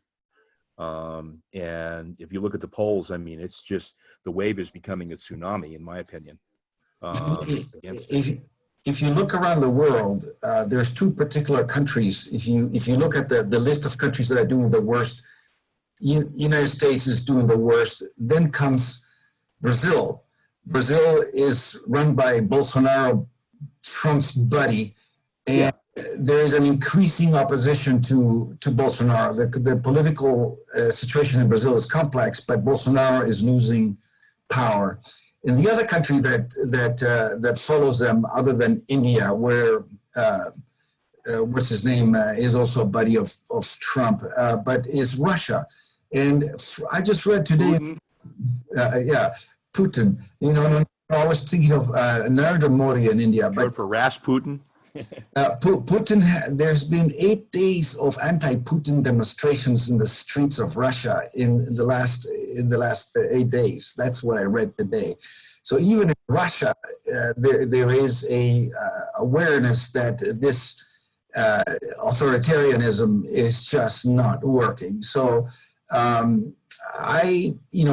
country that is most successful, the three most successful countries other than Cuba, which is an island in Latin America, as far as the pandemic is concerned, are Costa Rica, Uruguay, and Guyana.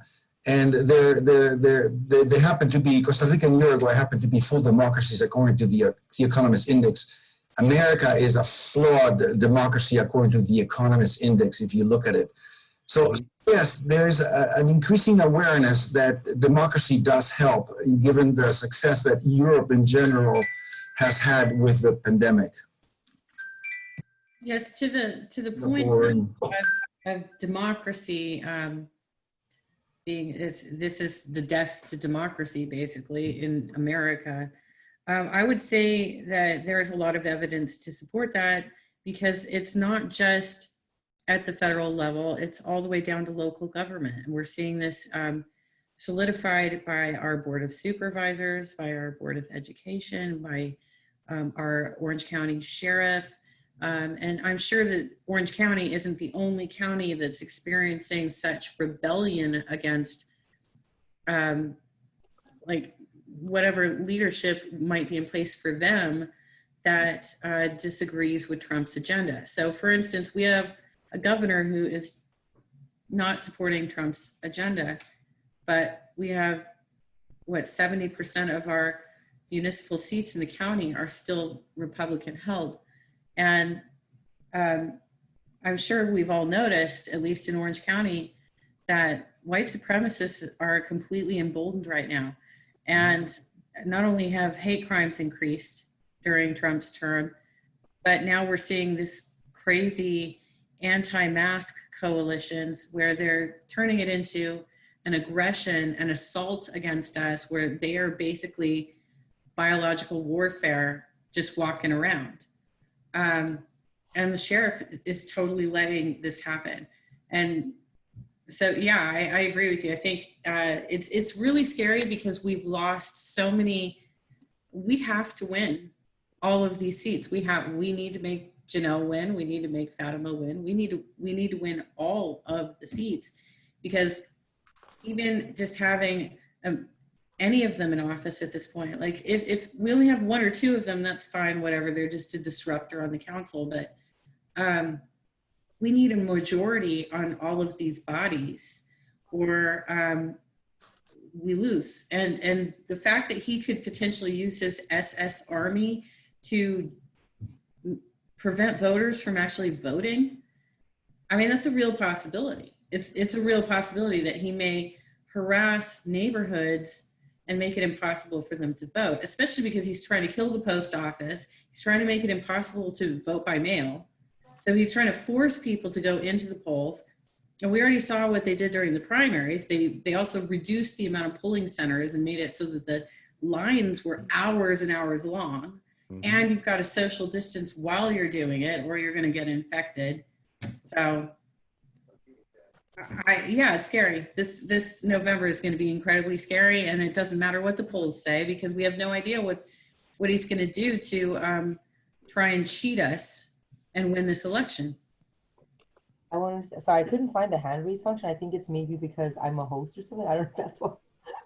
Oh, that could be. I could take that off. Yeah, that's why I was like, but no, like, yeah. So California, I forgot to mention this when I was presenting, but we have the most hate groups of like any other state. Like, you know, people always talk about like the South and like thing, but we actually have a lot of hate groups, and I think it's just that there's a lot of money in this state, and so the hate groups, you know, are well funded.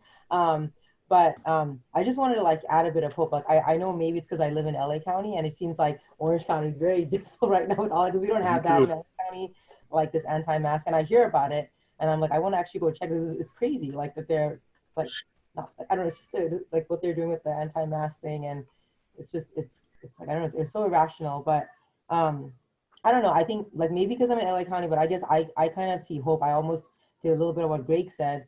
I feel like, you know, Trump was a wake-up call for like a lot of people, and caused a lot of people to run, and just more people to be like, what's going on in America? But I feel like what's happening now, like I see it kind of like from the other side, like it's causing this worldwide movement. And if you think about it, this movement is for America, right? Like when we see Black Lives Matter in France and all these other countries, like it's a movement for America. So I don't know, I find hope in that. Like I feel like I feel like the universe always bends towards justice, and I feel like we will overcome it.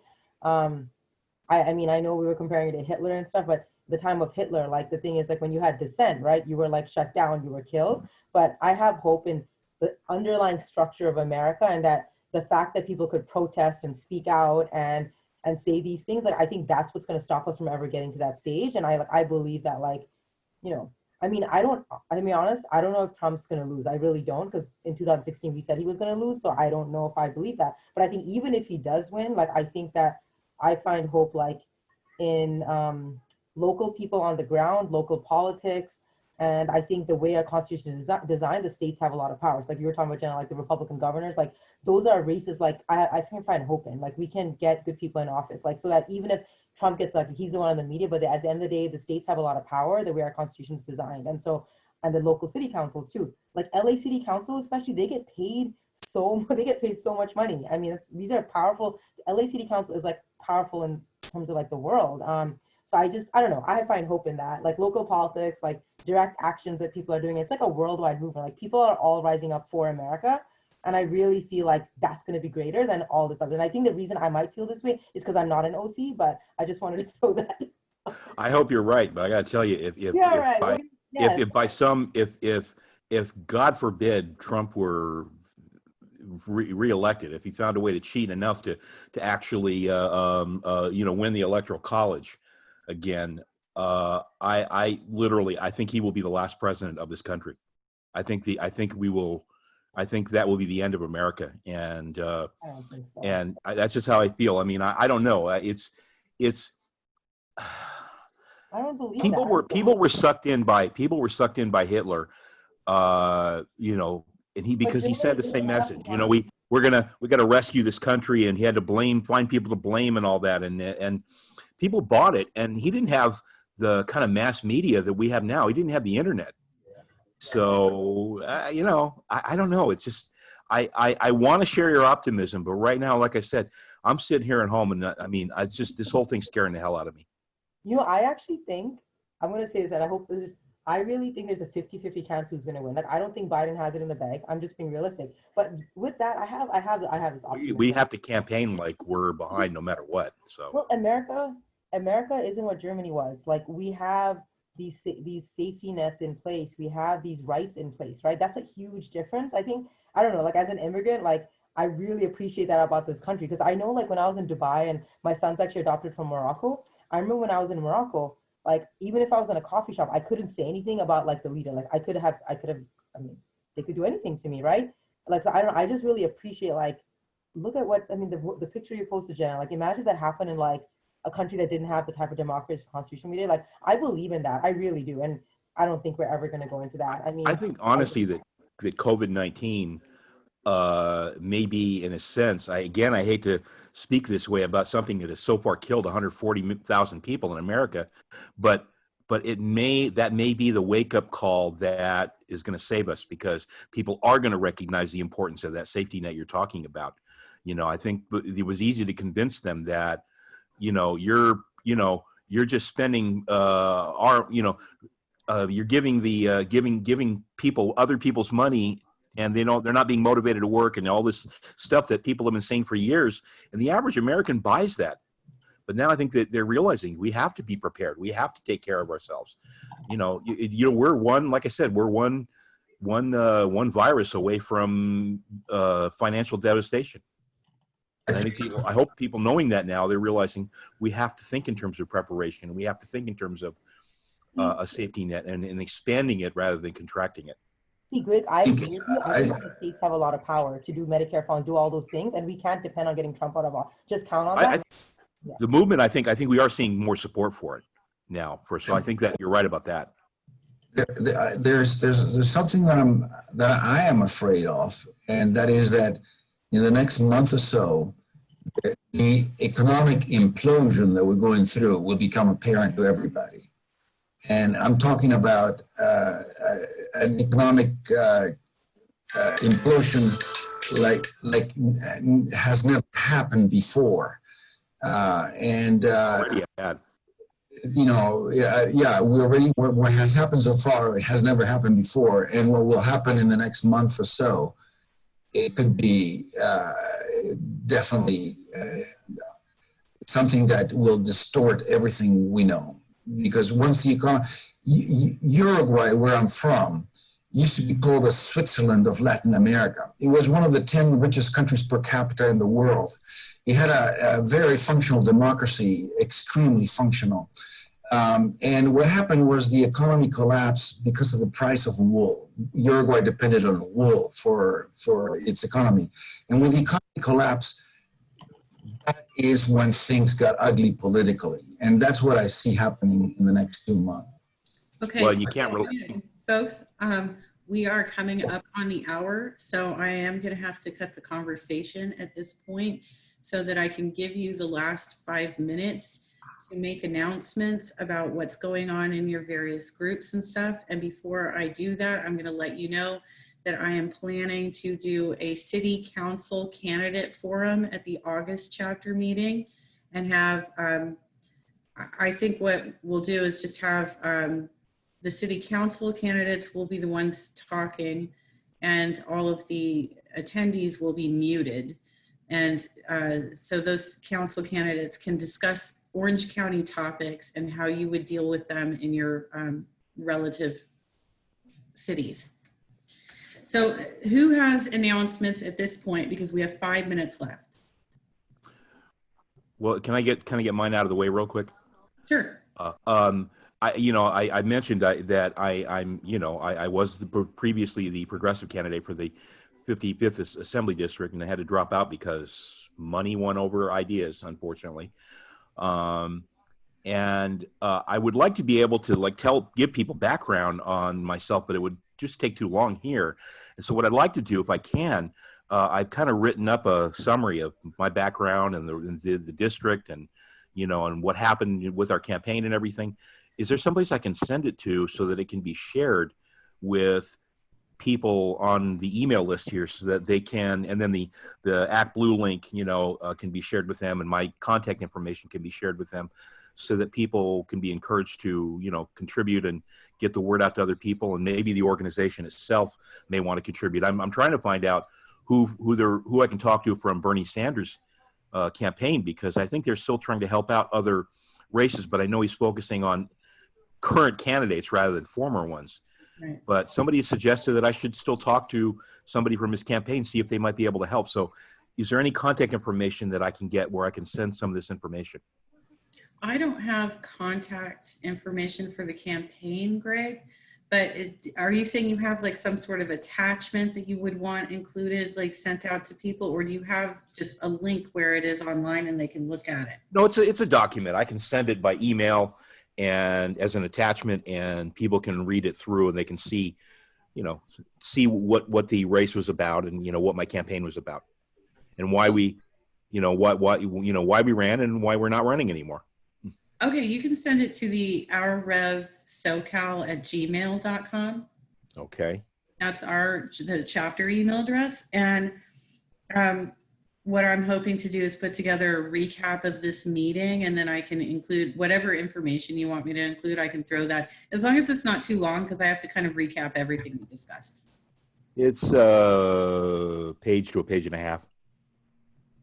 The attachment is. I meant like a bunch of links or something that I would put in the body of the email. The attachment can be however long you think is necessary. Yeah, the link could just be to, just have my email address and a link to the Act Blue page. And the Act Blue page takes up a couple of lines because it's a lot of characters, but that's the only link I'm talking about. I mean, obviously my website's shut down. We don't have any money, so we can't operate anything right now. Right. When you say our Rev SoCal, that's with 2 R's, right? OURREVSOCAL? Yes. The other thing is I have to explore Action Network and see if it will allow me to attach things when I send out emails to the group. Well, my contact information is on there, so can you get back to me? Yes. Yeah, Okay. Just send it to me and I'll explore. Okay. Okay. Rich, you usually have stuff for us. Do you have anything for us today? Yeah, we're doing a East Los Angeles County Chapter Organizing Committee meeting on August 8th. So I'll drop I'll put the link to register in the chat for everybody. Is What that, area is is that PDA. Okay. What part of it? Where does that include in LA County, Eastern LA County? Because I am in Eastern LA County, but I don't know if that includes if I'm in the area you're referring to. Well, I think we're sort of tracking Linda Sanchez's district a little bit. Oh, okay. So, Down to so Lake. we're going, you know, Montebello, Whittier, Pico Rivera. Then I think it goes down to, maybe we can go down to Long Beach. I'm not sure I'm how far her I'm district in Walnut. goes. I'm like far east LA County. Yeah. So Yeah. Well, yeah, Baldwin Park. That. I mean, that's just it west wouldn't of be- where I am. Yeah. Yeah. There's an So hour that would be that chapter would in be Whittier east. too, Rich. I don't know if you've been in touch with them. Who's that? What was that, Jenna? There's an Our Revolution chapter in Whittier as well. I don't know if you've been in touch with them. No, I have not. I haven't heard anything or know anything about them actually. I'll go through our email list and see if I can remember the fellow's name, because he did attend one of my meetings. Okay, cool. All right. Alberto, you have to unmute. I have to go now, okay? Okay, that's fine. We're concluding. So thanks for joining us. Well, thank you for I'm having just me. doing the rounds. If anybody raise your hand or just speak, otherwise I'm going to conclude. Thank you everybody for your contributions. Hi, everybody. For your verbal contributions. It's been very valuable. Thanks, everyone. Thank you, Alberto. Thank you, Fatima. Thank you, Rich. Thank you, Yes, Jenna. Thank you especially all. Thank you, everybody. to the guest speakers, Fatima and to Janelle. Thank you so much for coming, and thank you all for attending today. And please come next month for the City Council Candidate Forum. Sounds good. Thank you, Thanks, everyone. Jenna. Appreciate it, everyone. Thank you. Stay safe. Bye.